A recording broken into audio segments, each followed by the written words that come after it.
During the middle of the finals, Mike Breen went away for a while, and Jeff Van Gundy got COVID. And historically, ESPN and ABC put together an all-African-American broadcast team of Mark Jackson, Mark Jones, and Lisa Salters. And Ryan Glass-Steagall, who I believe writes for the New York Post right now, says of Mark Jones, I had a debate with someone about this the other day.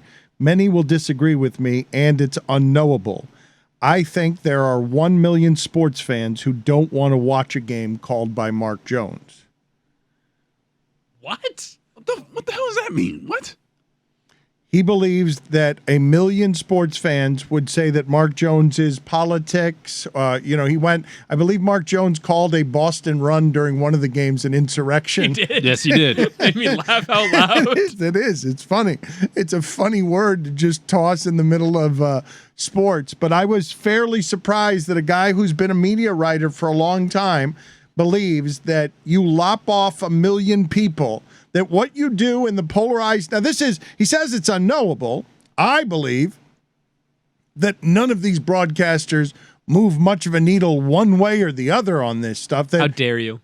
That Mike Breen, I love to hear his broadcast, but it's for ego and vanity that they choose to produce the best broadcast, not because I think it moves numbers in any way. Well, we have actual evidence, which is television ratings, and Mark Jones called Game 2, and it drew 11.9 million viewers in its broadcast window. And Mike Breen called Game 3, and it drew 11.5 million viewers in its broadcast window, which, again, is not at all an indictment on the broadcast. Most of these decisions on where viewership goes up and down is people make a decision to tune in or not tune into the game, and then do they stay until the very end because it's a close and good game. But keep in mind, this is a carefully worded tweet, I thought. He's not saying that they will actually lose 1 million viewers. He's saying, I think there are 1 million sports fans who don't want to watch a game called by Mark Jones. It doesn't mean they won't watch the game called by Mark Jones, but that there are 1 million people out there, and that they would prefer, if you gave them their choice, that I could go through 11% of the sports fans watching that game, he's arguing, and I can ask them, hey, Mark Jones is your announcer. Here are his quote-unquote politics, racial politics, whatever. Do you want him to be broadcasting this game? Would 11% of the people tether their sports that clearly to race and politics to believe that? I mean, you could say the same about Stan Van Gundy. We love Stan Van Gundy, but he's very vocal about his politics. He's on the call for the Western Conference Finals for TNT. Nobody is making that argument about Stan Van Gundy. You're making it about Mark Jones for a reason. And it's because there is this perceived quality drop-off, which for me is complete and utter bullshit. Like, I love Mike Breen. He's amazing, but Mark Jones did a bang-on job in Game 7 of the Eastern Finals and Games 1 and 2 of the NBA Finals. Given the circumstances... Did you do bang on purpose there? Slightly. I probably would have said that anyway. But Mark Jones is really good at broadcasting. And to your point, if you said, are there 1 million sports fans who wouldn't watch a game because Mark Jones was calling it, I would say there aren't 1 million sports fans who know who Mark Jones is and make a decision about watching the game based on Mark Jones being like, I don't think there's 1 million people with opinions on Mark Jones on this planet. All right, let's get to the insides of some of this, okay? Because I know that some of you, and this bothers me, that this is a perception about me, that there may be some sort of bitterness that I have toward ESPN when I speak critically of ESPN, when the only difference between now and then is I would have said it and did say these things when we were at ESPN. We were making fun of the machine while inside it on how some of this on this stuff works. I don't believe that the broadcasts by themselves are something that are political, but I can tell you from conversations, focus groups, however it is that they arrived at the policy that was, hey, can you guys just not talk about that difficult stuff so much? People want the escape over here. When I was on the wrong end of those arguments, the losing end of those arguments, what I was being told is the focus group show the customer in sports does not want all the Mark Jones stuff here. And we are therefore going to make choices here about who our customers are. They want neutrality here. They do not want loud, black, opinionated man. They want neutrality. They do not want their sports soaked in this. This is studied. It is measured. It is something that they are trying to quantify as they compete. Disney Plus competes with Netflix for the top of all of this. I don't know if sitting it out as a corporation that doesn't want to get into this mess because now Disney is fighting DeSantis in Florida, and Disney does not want these problems. They do not ever want these political headlines. We might still be working there if they cared not about those political headlines. They don't want them, and yet they can't avoid them here. It can't be avoided that you then have to make choices about your coverage. And what you get is Marty Smith on a motorhome saying your college football is about to get southier. I don't blame Marty for doing that. I understand the pivot. But when I present it to the audience, I'm asking everybody who's listening to this, when Mark Jones comes on and he's not neutral, he's not just a broadcaster. You don't know how Mike Breen feels about anything. Mike Breen is bang. And it's enough. He's a Hall of Famer. Mike Breen, bang. He's on my game. I'm getting the best game. That's the best that broadcasting gets. I don't know what Mike Breen thinks about anything. He is a broadcaster. And so Glass-Steagall is saying, no, Mark Jones stands for something else. Mark Jones in 2022 is what Stuart Scott was in 1990 when he was rejected by a whole lot of people because he was the pioneering guy who was saying things and was not popular at all in life the way that he was in death afterward as we massaged the mythologies around it. And so this guy comes with his politics to the broadcast. Do you care? I don't think this audience cares because it's not like the broadcast is polluted with his politics until he calls a Celtics 12-2 run an insurrection. But to your point, it's a broadcast of a game. Like, we wouldn't have known broadcasters' feelings about political issues if not for social media. This is an entirely new phenomenon where people get to explore other dimensions of themselves, whether in podcasts, radio shows, social media. We know more about where people are because they are providing us with their opinions more than they ever did before. But to your point, I think there's a difference between a game broadcast in which you are mostly going to be talking about things that are happening within the game. Now, there are moments where, let's say, early in the NBA Finals, they did the orange shirt protest, where they talked about the gun violence in Uvalde. And you had Steve Kerr giving a very emotional press conference. Like, those are politically charged moments, and maybe that's where some of this stuff comes into play. But I think what you were talking about with the focus groups was the content.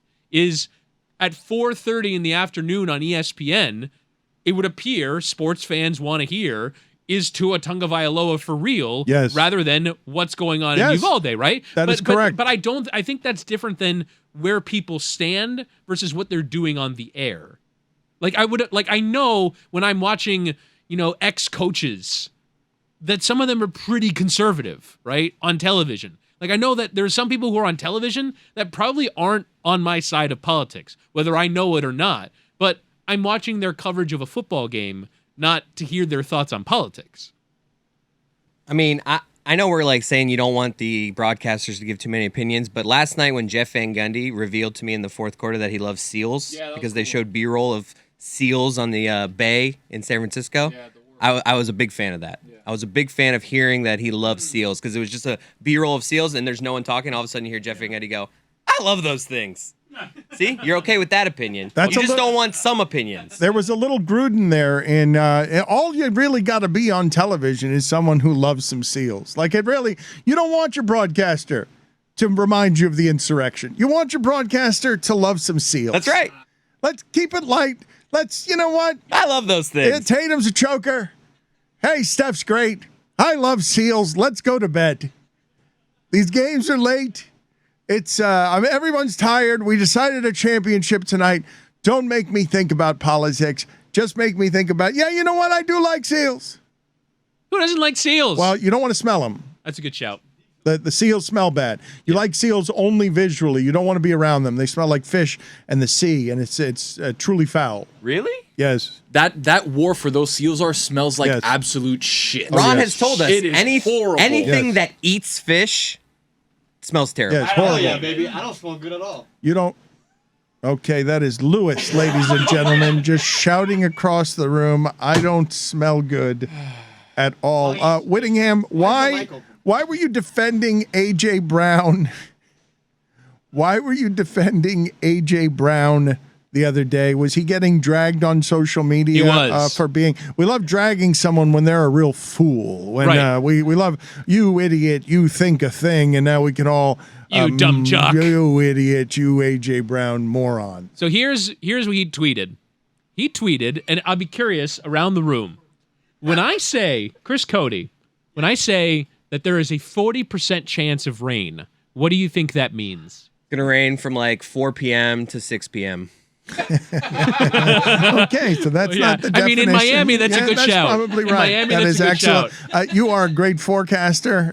You are absolutely right the way that you did that. It's always in the forecast. Billy Gill, when I ask you, there's a 40% chance of rain, what do you think that means? Yep, very good. I'll risk it. 40%. I'll risk it. Okay, but the actual percentage does not convey that there is a 40% chance that it rains.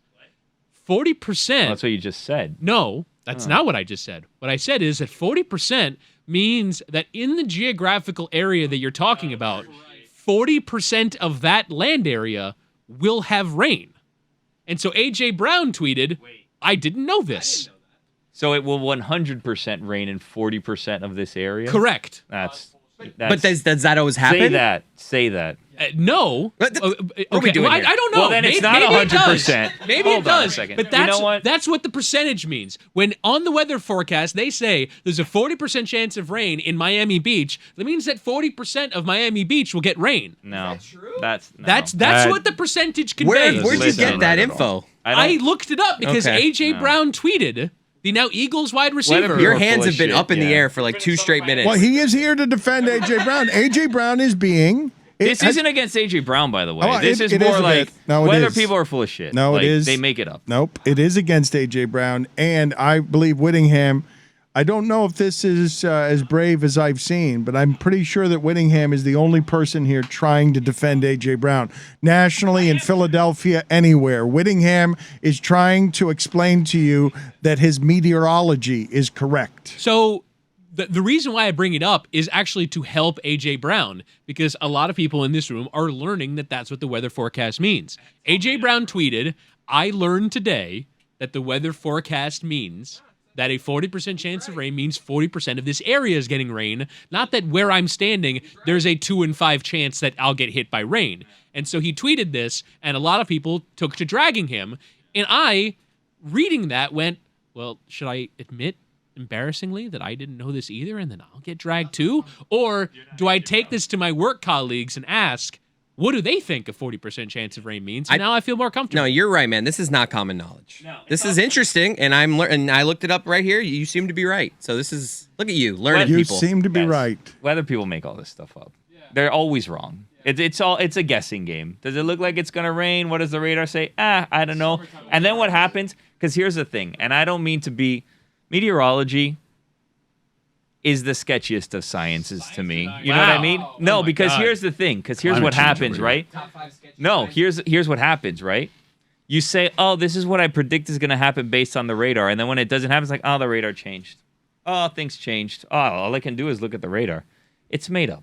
You go out there and you're like, is it going to rain? I don't know. And then you go back to doing whatever it is that you're doing, posting pictures on Instagram, going out to lunch, whatever it is a meteorologist do in the meantime. You come on for 2 minutes a day and you're like, the Doppler says blah, blah, blah, blah, blah. And they're just taking it from weatherchannel.com. Everybody's just making it up as they go. I don't think I think maybe there's one actual meteorologist that's looking at radars and The rest figuring are things out. aggregators. You've got the rest just being Stugotz. The weather's not going to change. And if have it the does, you rest just of- say the weather changed. You have the rest of the industry watching the Weather Channel and then just siphoning off their weather takes. Do you think that, and I don't want to name any names, but do you think that there's actually in any given city 4 to 8 meteorologists for all of the different local stations all combing through all this weather data? Absolutely not. That's their job. Oh, come on. That's what they're paid to do. But it's such a job where there's no accountability. Like, if they're right or wrong, it makes absolutely zero difference. They'll be on the next day just guessing what the weather's going to be the following day, regardless of what happens. There's no consequences. You could be wrong, and who's going to say, hey, you know what? I got to see you in the office. It didn't rain yesterday. And you said it was going to 40%, which means 100%, 40% of the city. Whittingham's got this part right? Because the guy or the woman can always claim, well, if it wasn't the 40% that affected you, it's because you were in the 60% of the region that was unaffected by rain. Because there's always a way out. There's always a way to say, you know what? I wasn't wrong. The weather changed. All right, do me a favor. Put this on the poll at Le Batard Show. Does the meteorologist always have a way out? Put this on the poll as well. Shadier of the sciences? Space science. Meteorology or chiropractic? Space science. Space science is the most speculative of all the sciences. We'll come back there in a second because I also want to put meteorology against astrology. I want to put meteorology That's against not astrology. Astrology is not a science. Shadiest of the sciences. I'm gonna say archaeology is probably up there as well. Yes, archaeology. You're like, oh, that's definitely 300 million years old. That's enough with reading striations. Dated, but I mean that's not exact. You don't know. You're like brushing this. You're brushing it with a little brush. You think you can learn something about it. It could be 291 million years old. You don't know. This tree it's 9 million years. Let's just keep brushing it. We'll learn more. Look at all these rings around this tree. No one said that this ring was, in the year 1300. Okay, enough. You think the archaeologist at the end of his or her career is going to bed at night and they're like, you know what? I was off by 9 million years. Which, in the grand scheme of things, wouldn't seem that big. But it's 9 million years. What a pseudoscience. I dedicated my career to a margin of error of 400 million years. But the thing is, it's also the perfect one to get away with if you're an archaeologist, because there's just such a small circle. And exactly right. Who is going to question you? And if they come up and they say, hey, Dr. Dinosaur, I don't think that's right, blah, blah, blah. And Dr. Dinosaur then just looks at the young and upcoming interns and just gives them a wing like, you'll learn. You'll learn. This is how things work in the world of archaeology. Do we have any other nominees on flimsy sciences? I'm on to Neil deGrasse Tyson and these inventos of his and his shows where he's going, no, come on, man. He's telling us about things 8,000 light years away, There's go to Mars. He okay? needs a fact checker, you think? Let's go to Mars, because you can't be telling me things that are happening in black holes. No one has been in this black hole. This is just speculative on Neil deGrasse Tyson. You think Neil deGrasse Tyson is just throwing out things by billions of galaxies and years, and he doesn't know. He's just, at this point, he's bloated on his own science ego, and he just farts out numbers because he doesn't have any fact checkers. We just trust him as America's scientist. Well, exactly. Who's going to question him on that? No one ever pushes back on old Neil. You know what I mean? You think space science is sketchier than chiropractic? No. Well, yeah. That is bullshit, chiropractic. Well, chiropractors go to school and they, act like you could touch a back. You can do these things. When you're telling me things that are 87 light years from here, it's like, how? How are you? You're just guessing. There's no telescope that can see this far enough away. And at the very least with chiropractic, you do have an end result at the end, which is someone's back feels better. Yeah, or worse. Or worse. Yeah. But either way, if someone's back feels better, even if only momentarily, at the very least, their back feels better for a little bit. But Billy, why do you say astrology is not one of? You're not even That's willing. not a science. No. You're not willing to give it even a flimsiest of the sciences. You're saying that that it's not just as flimsy as chiropractic. I should say chiropraxy. I don't know. I don't even know the word to say. What there. is the noun of chiropractic? I don't know. I've been stumbling around it the entirety of the segment. Someone told me that podiatry is the easiest of medical schools to get into. I don't know if that's true. And I mean, now I've taken out all of doctors and all of sciences, so everyone will be mad at me. Foot doctors now? Are the foot doctors are the lowest form of the species? Someone told me that if you can't get into some of the other ones, you then go to be a podiatrist. Go to become a foot doctor? That's what someone said. My podiatrist was great and very tall. My office of podiatry had the tallest people. I told the doctor, I said, you know what? You guys would be a great basketball team. Like an intramural basketball team. You just kind of go out. You go against all the other podiatry offices. What did he say? He just was annoyed because he was tall, and I'm sure he's heard it before. Yeah. Guillermo, please put it on the poll at Le Batard Show. Do the other doctors look down on the foot doctor and judge the hell out of the foot doctor? I have been told, finally, after days of craving this, we will finally get some answers. Maybe they will be lies. But Stugotz has finally arrived in the Zoom. I don't know if he's secured a ballroom in the hotel in whatever city it is that he's in. We've got a ton of questions for him that we will get to in just a second. We hear you. There you are. Hello. Missed a good hour, Stugotz. We were calling out Neil deGrasse Tyson, weather people, foot doctors. Yeah, you call out Phil Farrow? No, not by name, but I did say that locally that there's probably only like one person that looks up weather and then everyone else just copies that person. There's not 8 people doing the same homework coming up with the same answer. It's impossible. Who's the guy they're all copying off of? It used to be John Morales, but he retired. So it's not him anymore. I said that they just go to weatherchannel.com and they just read what they find online. Stugotz, as we get started here, as we finally get your weekend observations, can you please tell the audience, because there's a great deal of confusion as to why you haven't been here this week and what happened and what you were apologizing for and what was real and what was imagined and who was slighted. So what is the truth according to you? How is it? Where are you? You're in the country?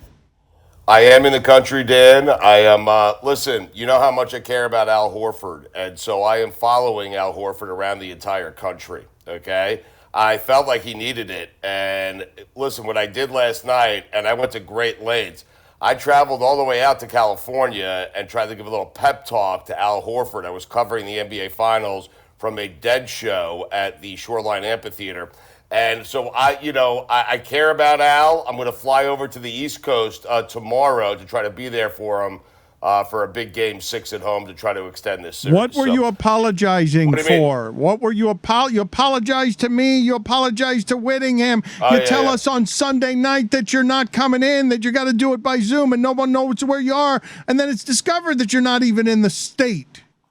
Yeah, I'm not. Listen, I apologize. I was wrong. It was a last-minute thing. It was, and listen, I have earned no one's trust on this count. Like, I have earned everyone's skepticism, everyone's criticism. I understand that. But when I'm finally, so this is where it burns me, all the years of lying. When I'm finally telling the truth, you guys don't believe me. And that's fine, and I expect that. But I do apologize, because the only thing I did wrong was let you, Dan Le Batard, and you, Chris Whittingham, know that I was going to be in California way too late. I put Whitty in a terrible spot. I put you in a bad spot. But the question is, why did you announce the Thursday before on the Gojo podcast that you were going to California and just not tell us that you weren't going to be here? You know what? I'm glad you brought that up, because what I've discovered here is we have a bunch of detectives on this fucking show, and it's starting to piss me off, okay? And I'm not certain Whittingham isn't lead detective. I mean, I'm talking to Whittingham. He leaves dinner last night, and he is grilling me. Like I'm serious. I felt like I was like sitting under this interrogation lamp, okay? And Whittingham is grilling me on my conversation with Gola Jr., which I totally made up because I'm crazy, and I made up 1,000 conversations. So I did say to Golick, one sec. I did say to Golick, like, hey, if I'm out in L.A., do you want to go to the Dead Show with me, Dodger Stadium? It was a Saturday night. Now, I was thinking about it at the time, but I wasn't really going, Dan, okay? And Whittingham, I found my proof. Your words don't mean anything. They just don't mean anything. I love it.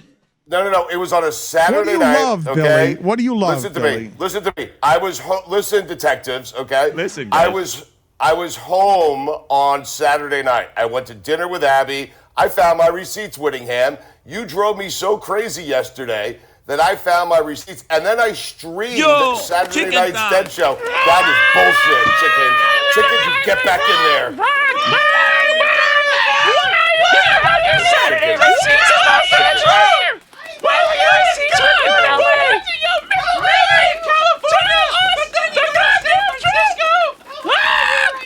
I love this. I had a nice dinner at a local joint on Saturday night. I streamed the show on Nugs.tv, the Dodger Stadium show. Billy, I have receipts. Billy, Roy. why are you Receipts. loving this? What do you? He keeps saying he's got receipts. What he does is he scribbles on some paper. Didn't go to Dodger These Stadium. are receipts. Well, no, he's keeping the receipts to expense. Yeah. Tell me how much mushrooms. I love this. Before he even answered, I told Chris Cody. As soon as he was like, "I'll tell you what happened," I just turned to Chris. I go, "I love whatever's gonna come next. I don't even know what it is. But I love it." And by the way, this is great news for me because I'm doing just a modicum of work, just enough where I can expense this entire trip. So how about that? Thank you, Dano. We determined earlier this week that your expense reports will not be approved by our CFO. They will be approved by a jury of your peers. Okay, jury of I vote peers. yes. You know Yes. what? I say Yeah, I vote I yes, say too. approve. Yeah, You have been overthrown here. Is that a box of water? Your expense accounts It is, are yeah. all going to go through a jury of your peers here that you're going to then try and buy and bribe. I to voted see- yes, so to he's see good if with me. you can avoid all legal ramifications as you bankrupt the company with one irresponsibility at a time. So the Tapestry of Lies tour will continue all summer. Are you ready to do your weekend observations? I am. I have two questions for you, though. I'm drinking out of a box of water.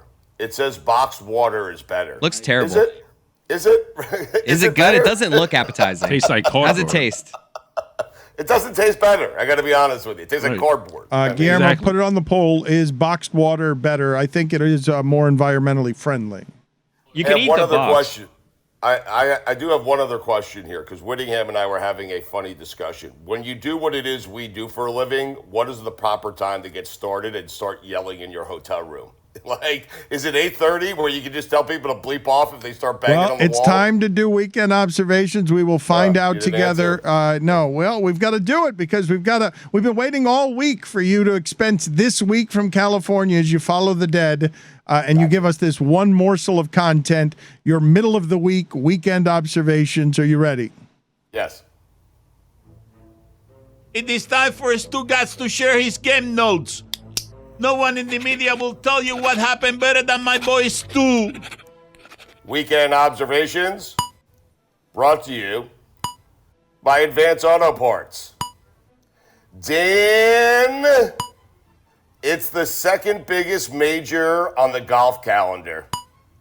There is always a buzz and excitement around this event, but this year feels different. This year. Hold on, Stugotz. You gave the wrong sponsor. Who did you say it was brought to you by? Just perfect. Just perfect. We're gonna pick this up right there. But this said is Advance Auto Parts. It's Miller Lite. Yeah, Stugotz doesn't. That's excellent work by Listen, Stugotz. at least they're in totally different categories. Yes, they're not thank competing. You. Yes, I mean, thank we're you. fine. At least, yes, it's fine. Please, you want to start over? Thank you, Stugotz. As ever, Sure. thank you for being Dead show, prepared. Dan. Yeah, Dead show. Yeah, dead show on you. I mean, how about that? Yeah, I mean, the Good best catch, kind. Tony. Yeah. A bunch of detectives. Yeah, well, you can lash out at the It is time detectives. for Stugotz to share his game notes. No one in the media will tell you what happened better than my boy Stu. Or you can Weekend get the sponsor observations, right. yes. Hold on, Billy. Why are you laughing with Tony in the corner? Because Tony caught it. Tony's first solved case. Tony, thank you, private detective Tony. Case closed. Tony, he loves thinking of you as a private dick. Let's start again. Let's do it again. Ready? Go. Okay, from the top. All right. All right, hold on. It is time for Stugotz to share his game notes. No one in the media will tell you what happened better than my boy Stu. Weekend observations brought to you by Miller Lite. 96 calories. Great taste. Available for delivery. I think I got that right. Dan, it is the second biggest major on the golf calendar. There is always a buzz and excitement around this event, but this year feels different. Chris Cody just said this is going to take forever with this delay because you don't understand how much this slows down when you're away. This year has good versus evil. Luke Skywalker versus Darth Vader. This year has guys who don't look like they are on cocaine versus guys who do. Yeah.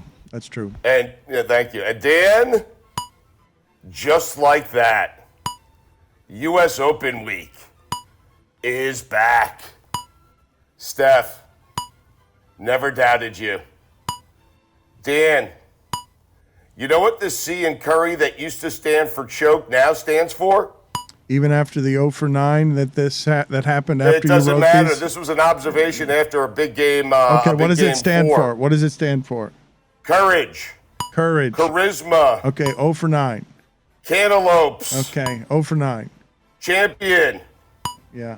Clutch gene. 0 for 9 in the next game. Wrote these on Saturday.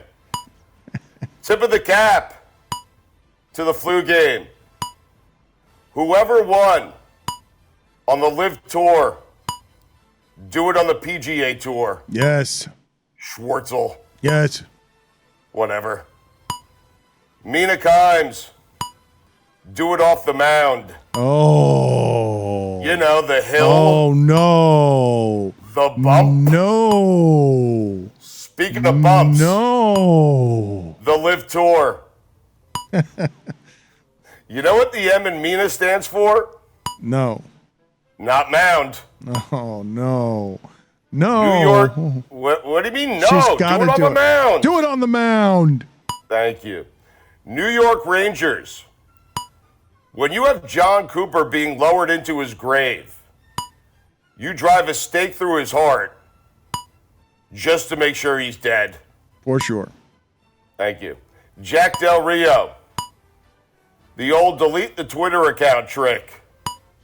Jack, just so you know, your stupidity can't be deleted. No, Jack of the River. It lives forever. Still a great head of hair, though. Can I say that? Yes, you can.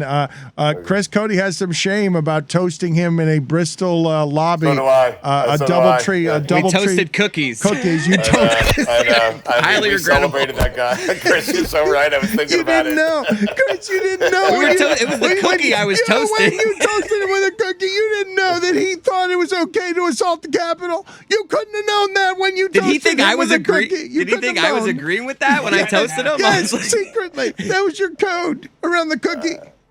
Chris, you know what that means, right? I You don't. can't judge a book by its cover. I mean, you just can't. No. I do feel I have some regret about hanging out with that guy now. I do. I mean, after the fact. Stop moving your microphone around, please. Sorry, Dan. It's I have making regrets. Del Rio. Stugotz, I mean- it sounds so bad. Please continue. Please Dude, continue. take the sunglasses off of your hoodie. Just They're be a rustling little against the better, microphone. Stugotz. Be just a little bit better. Thank you. All right. Dan, you know what the D in Del Rio stands for? I do not. Delete, death, taxes, and the lightning. Steph Curry It's so true. said his mentality after going 0 for 9 from 3 was to keep shooting. Want to know why, Dan? Why, Stugotz? Shooter shoots. Stugotz, back away from the microphone. You're rubbing against the microphone, and It's the wire. But It's making a lot of the noise. good thing is that before we weren't sure if the mic was on, but it's on. Okay. Shooter shoot, Dan. Top 5 guys in NBA history who have never met a shot they don't like. Number 5, Tim Hardaway. Number 4, Marcus Thornton. Number 3. Where's the fanfare? Hold on a second. We got to backtrack for a second. I'm distracted It's by this okay. microphone I know, situation. I'm because I sorry. know Stugotz is you were doing microphone. maximum I Stugotz. I think know. I think Stugotz's microphone is selected to his headphones, not his Yeti mic. It is. And it's That's the sound why it's 'cause of that the- microphone on your headphones. You haven't selected the right microphone. You told me original sound on. That's what you I always know, tell me. but you have to select the Yeti because you're on a Yeti. For the love of God. Listen. This segment will never end. Stugotz is not the That's the- producer here, you know? let's That's just have it Sounds careen worse. into a dish. Let's have the whole thing careen into a ditch. End it right there, and have Stugotz bill the company for the we week still of have to finish vacation. the top 5, yeah. Or start it over. I'm sorry, Stugotz. From number 5. Well, how does this sound? Not great, but we'll figure it out. I mean, you want me to go back to original sound? Yes, I mean, please go to original sound, but select the Yeti microphone as the microphone. Why are we I doing mean- this on the air? I mean, listen. That's a you problem, not That's me. a me all right? problem. Wow, this is the thing, though. Stugotz, it's the bottom left you got to change. But not Yeah, I the got top. it, Bill. I think I Woody, fixed this is it. what I'm try to saying, help though. He you. apologizes to you. He says, no, it's just as good on Zoom. It's just the whole thing. It's like, we can do it from Zoom. And I'm like, no, Stugotz. Listen, I apologize for my portion of the proceedings here, okay? I've apologized to Whittingham 7 times, but in terms of sound, reminding me to do that. Listen, He always wins. Just end the segment there. Just end it. Kevin Martin and Kobe. I mean, Whoa. Sorry, guys, I was a little late, man. I'm locked out of my house, and so my wife and daughters are gone, and then my youngest daughter is, teenager, so she's sleeping, and so I'm in the Cabana on my phone, trying to figure out how to make this work. Unacceptable. This irresponsible Hill. He's been irresponsible the entire time. He's been wearing this mask as a collegiate and a pro where he gives off maximum pro, but he's just another dude who, while selling his book, gets locked out of his house. And I'll tell you what else is super relatable. Cabana. Roughing it out there in the Cabana. Real suffering back there as you're locked out of your house. Oh, man, yeah. That's why I have my screen blurred, because our Cabana is, I get what you're saying about the Cabana, but our Cabana is really rough. Like, we need to do something about it. So, is that right? The Cabana has gone, it's been neglected. The Cabana in your mind, when you got it, you're like, I can't wait to have a Cabana. And then you realize the Cabana requires upkeep, and now you have rich people problems. Cabanas are overrated, It's Wow, it's like a shocking. pool. You always desire a pool, and then you get a pool. We got a big pool, and nobody goes in the pool. And so all we're doing is keeping up the pool. I think we're keeping the pool guy employed, who comes once a week to clean our pool. But nobody in the family goes in the pool. So a cabana is a lot like a pool. Is a rousing speech not required in the Hill household? Hey guys, we got the pool. It's fantastic. I got a Cabana. I worked on we got my a Cabana. Like we need to put this thing to use. We need to have some fun, get some barbecues, get people over to the house. How do we improve this? Yeah, you know what? That's a good idea. We may have a family meeting tonight to discuss. Put it on the poll, please, Whittingham. Are cabanas overrated at Le Batard Show? And while we're at it, kids, stop locking me out of the goddamn house. That's right. Yes. Can you record that? And can you record that? I want to just send that on my group text, family text, to everybody about locking. First of all, I don't even have a key, and so I don't even know what's going on here. Like they keep taking my key, and it's just I don't know. You think as being an author and a Hall of Famer and all these other things that What a courteous dad you are, though, not waking her up because she's napping. She's sleeping, so you don't want to wake her up just to knock so you can get back in the house?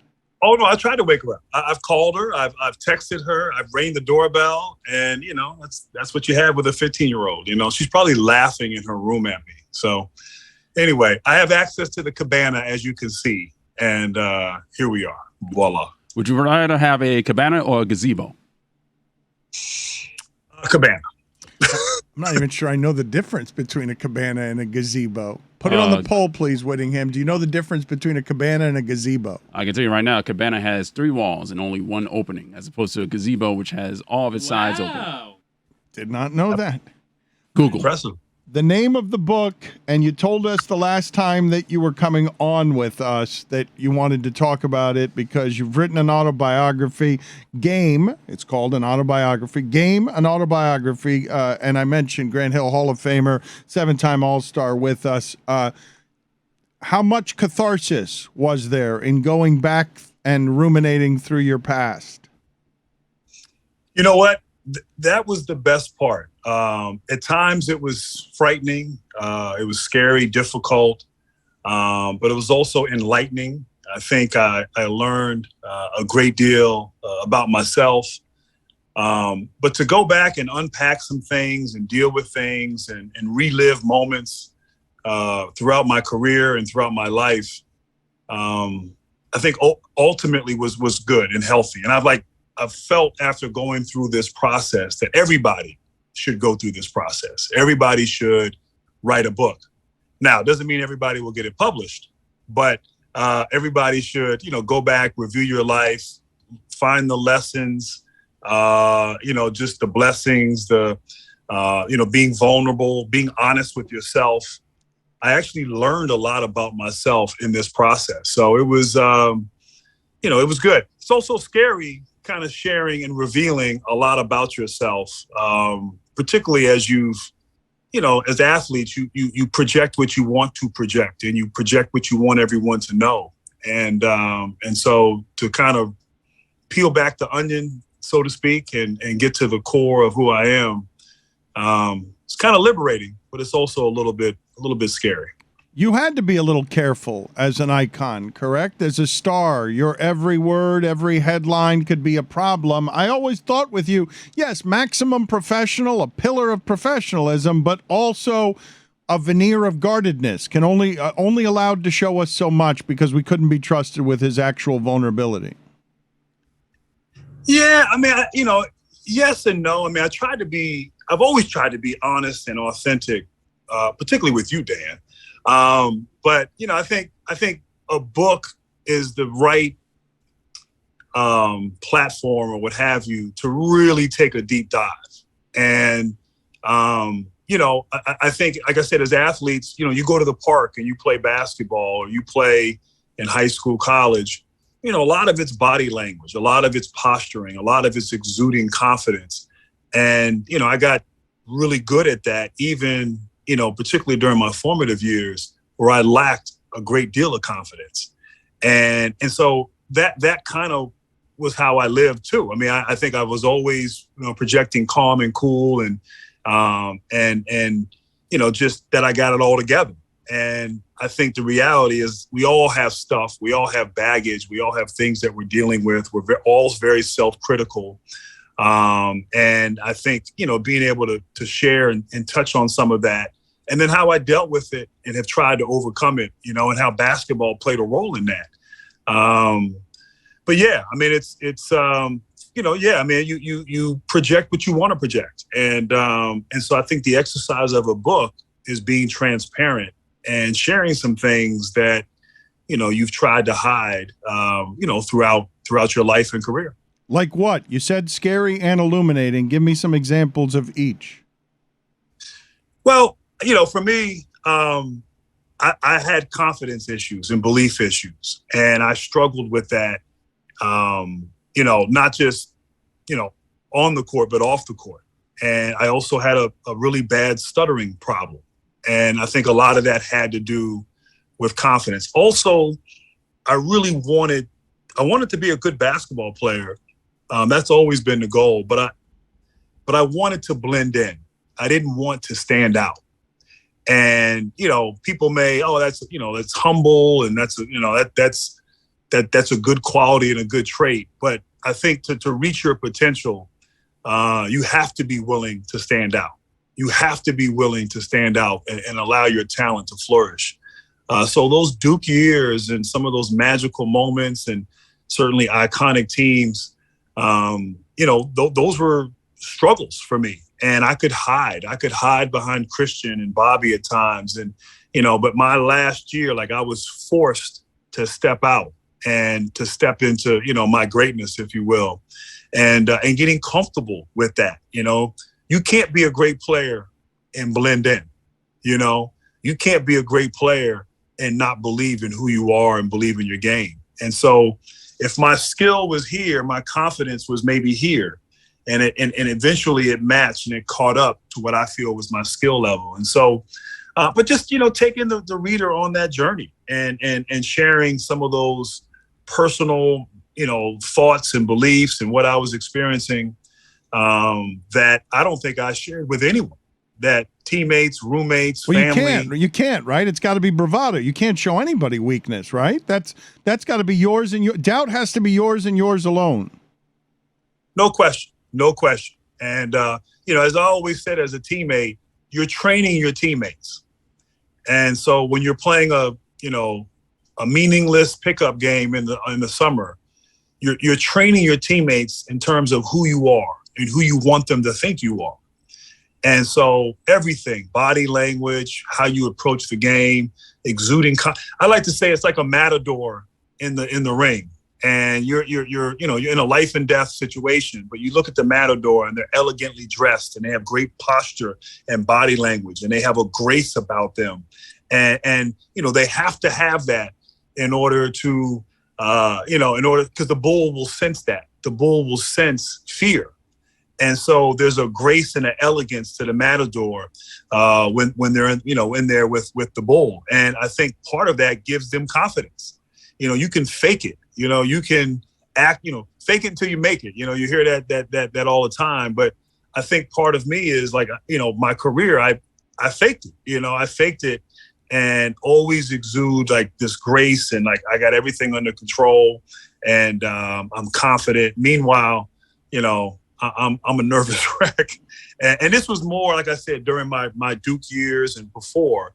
But I thought my last year at Duke, I really elevated. And that year, being uncomfortable, getting comfortable with being uncomfortable really helped prepare me for the pressure and the expectation that comes with being a top pick in the NBA.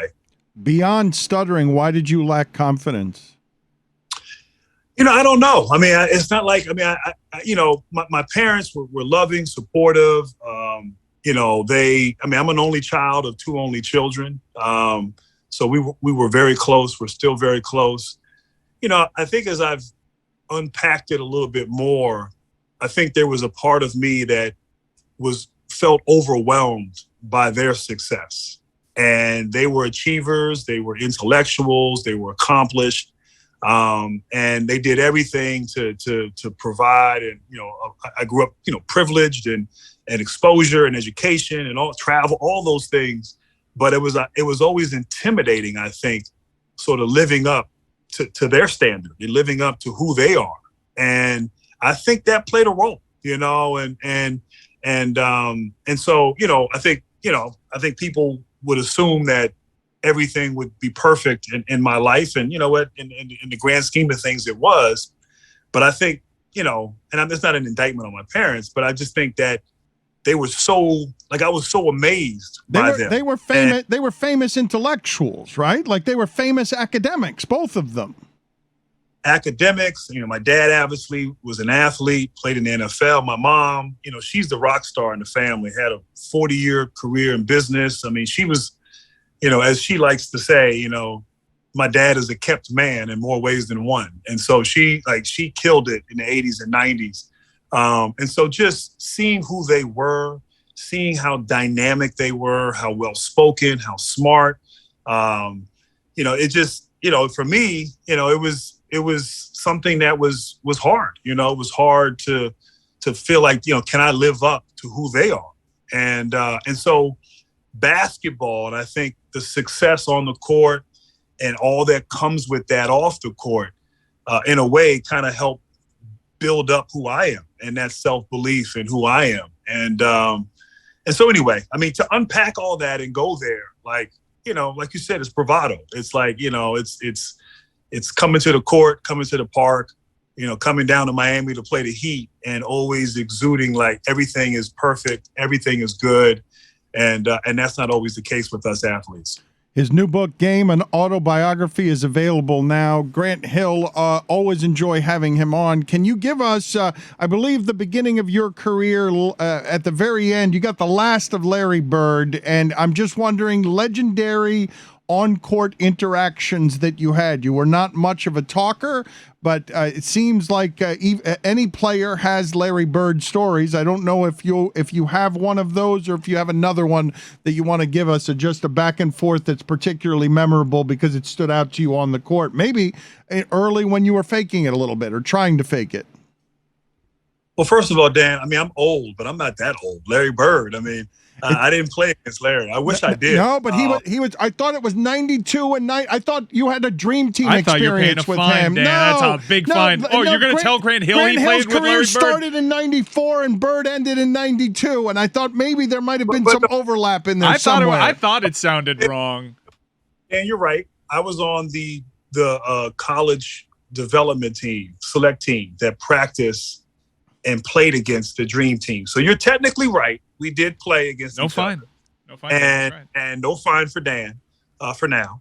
And but he he was barely holding on then. He was like, I mean, he was hurting. But he talked trash, great story. So the first day we beat them, and I think Rodney Rogers, I think it was Rodney, maybe it was Mashburn, but we were talking trash to Larry Bird. So the next day, I don't know what he did. He must have got treatment. I don't know what, somebody came and did some yoga with him or something, but that back was warmed up. And he was telling guys what he was going to do. 2 dribbles left, pull up. And he catch the ball, and he would tell, I think it was Mashburn. He would tell Mashburn, I'm going left, 2 dribbles, pulling up. And right in his face. And he got hot in one of the scrimmages. And so he started chirping. But I've never seen a guy get the ball and tell you what he's going to do and go do it. And you forget, like Larry Bird, like he was 6'10". He's 6'10", and he had that shot that was like a high release shot kind of from behind his head. And so that was when I gained respect for Larry Legend, because I was always a Lakers fan and didn't like Larry because I loved Magic. But man, watching him that day, old, barely could run, kicking our butt, talking trash, and telling everybody what he was about to do before he did it, that was pretty special. What's Mashburn thinking? What's he thinking? We were young, man. We were teenagers, We were teenagers, and we beat the greatest basketball team ever assembled. So, we got to talk a little trash, I mean, I might have even said something, you know what I'm saying? So, I mean, it was by far still one of the greatest weeks of my basketball life, to be with those 7 guys as college players on the verge of being in the NBA and practicing, playing against, and hanging out with the Dream Team. I mean, it was absolutely incredible. 2 final questions. What do you regard as the greatest feeling basketball has given you? One feeling, one time, whether it's drafted, a game winner, just one feeling. Oh man. You talk about the draft. I mean, that was a special moment. And, it's really funny because you feel like in that moment you've arrived, and you feel like all this hard work, all the sacrifice, all the not going out and working on your game and spending time by yourself with a basketball and a court and not doing what all your friends are doing. And now to realize this dream, and now the commissioner, late David Stern, calls your name, and you have that moment. And in that moment, you feel like, wow, I made it. And in reality, it's like, really, it's all just begun, and you don't know it at that time. But yeah, that was the beginning of an incredible, NBA journey that I could never have imagined went the way it went. The highs and the lows, the ups and the downs, all of it. And in a way, I wouldn't change any of it. But that was really, truly one of the highlights, and something that when I think about the totality of my career, I think about that moment. How close to 100% done was you and Tim Duncan to Orlando before Doc Rivers' wives and girlfriends and family can't be on the team flight, neutered the whole thing? How close, 0 to 100, how close was that to being done? So I think Doc gets an unfair rap because, we all talk about that happening, and it did happen. And my wife made the observation afterwards when we got back to the hotel room. It was really funny because she's like, I don't think she liked that. And my wife read her body language. And it was funny because we're in our hotel room and we're whispering as if like the room was bugged. It was a really funny moment to think about. But Tim Duncan's wife did not like, your wife did not think that she did. Your wife thought that Tim Duncan was not going just based on his wife's body language, not that he was going to back out of the Orlando deal.